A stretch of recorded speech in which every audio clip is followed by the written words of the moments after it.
The following video is part of a personal exploration into shadow work, psychology, and the esoteric. I am not a licensed therapist or mental health professional. This content is for educational and self-reflective purposes only.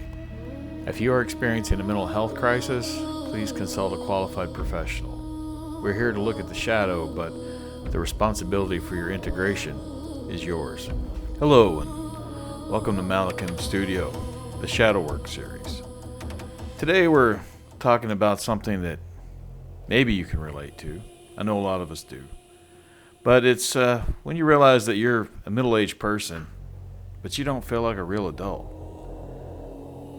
I'm 51 years old. I have a mortgage. I have a car payment. I've had a steady career for over a decade. And I'm currently working on my second master's degree. By every metric the world uses to define adulthood, I have arrived. I'm going to tell you a secret that a lot of people my age are too afraid to admit. I still don't feel like a real adult.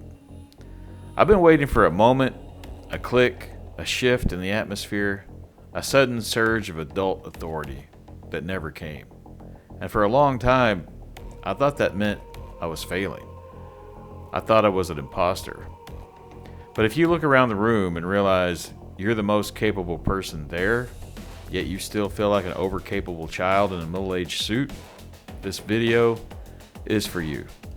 Let's walk through this shadow together. There's a specific trap that hyper-capable children fall into as they age. I call it the competency trap. Because you learned to drive at 12, because you had a job at 15, because you were solving adult problems before you had a high school diploma, you became addicted to being the answer. When you are the person who always knows what to do, you never get to be the person who learns.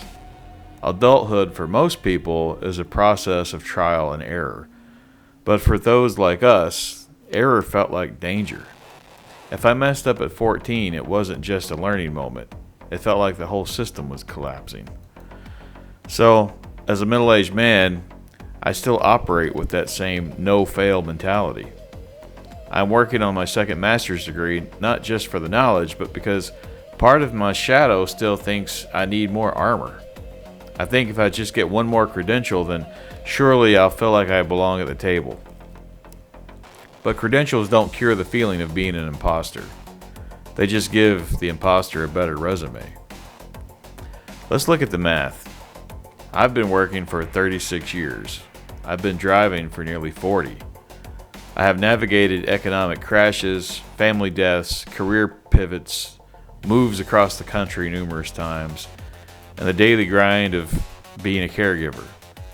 If a 25-year-old came to me with my resume, I would call them a seasoned veteran. I would look at them as a pillar of the community. So why, when I look in the mirror, do I see a 12-year-old who's just really good at pretending? It's because we haven't updated our internal software. Our identity OS is still running on the 1980s version. In that version, the adults were these monolithic, mysterious figures who had it all figured out. They were the ones with the keys, the ones with the checkbooks, the ones who made the rules. We have achieved the keys and the checkbooks, but we still feel the vulnerability we had back then. We assume we haven't reached the destination. We're waiting for the vulnerability to disappear. But spoiler alert, it never really does. Real adulthood isn't the absence of vulnerability. It's the ability to carry it while you do what needs to be done. And also, spoiler alert, you've already been doing that. Integration isn't about finally becoming an adult. It's about realizing that adulthood is a performance art, and you happen to be a master of the craft. I've had to start doing identity audits. When that flare-up of insecurity hits, maybe it's during a difficult conversation with my father, or a high-pressure deadline for my degree, or a job deadline, I stop. I ask, who is talking right now?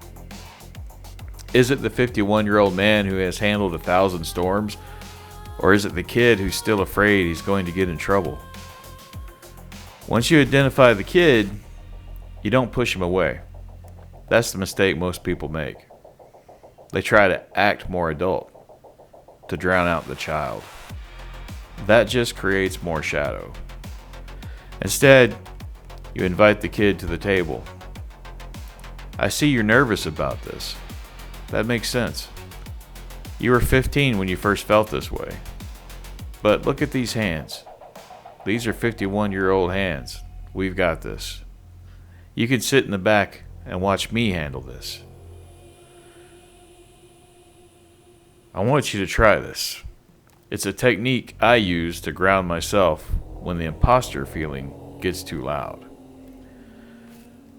Write down 3 times in your life when you were the only one who could solve a problem. Maybe it was a financial crisis, a family emergency, or a major technical failure at work. Detail exactly what you did. Detail the result. Now look at that list and ask, could a fake adult have done that? The evidence of your adulthood is written in the lives you've touched and the problems you've solved. You don't need to feel like an adult to be one. In fact, the most real adults I know are the ones who are honest enough to admit they're still figuring it out.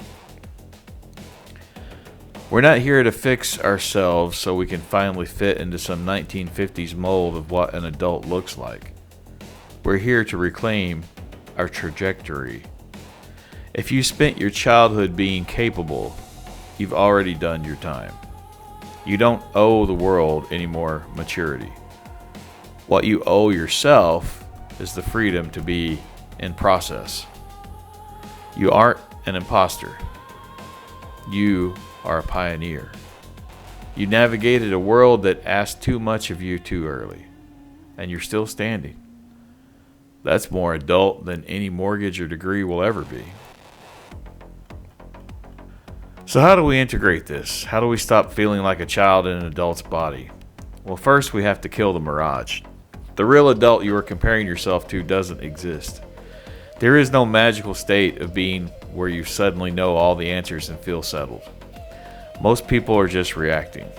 The fact that you feel like a capable child is actually a sign of your high awareness. It's just your awareness is currently focused on your perceived inadequacies rather than your proven track record. Second, we have to validate the child's labor. Go back to that 12-year-old behind the wheel. Go back to the 15-year-old at his first job. Look at him and say, "You did a hell of a job, son.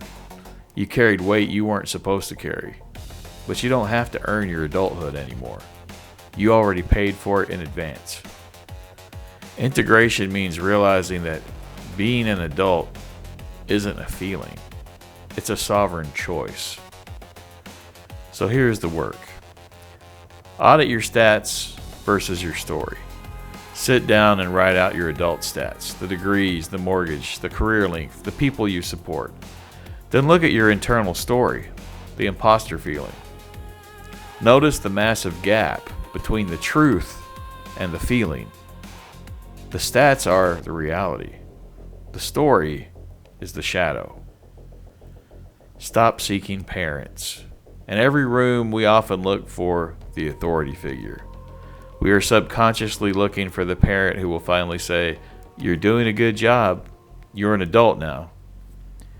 You have to fire that internal search committee. You are the authority figure. And 3, claim your play. One reason we don't feel like adults is because some of us never got to be kids. We are so serious, so strategic, and so on. To feel like a whole adult, you have to allow the child in you to finally stop working. Find a hobby, a game, or a moment of useless fun. When you allow the kid to play, the adult finally has room to breathe. I'm still personally working on this. Every time I start a new project or hit a new milestone, that flicker of "I'm just a kid" pops up. But now, I'm starting to recognize it. It's not a sign that I'm an imposter. It's just a reminder of how far I've really come. If you're still waiting to feel like an adult, stop waiting. You've been doing the work for 40 years. You're already there. Tell me in the comments what was the first adult responsibility that you took on way too early. And let's acknowledge those younger selves today. Thanks for watching. I'll see you in the next one.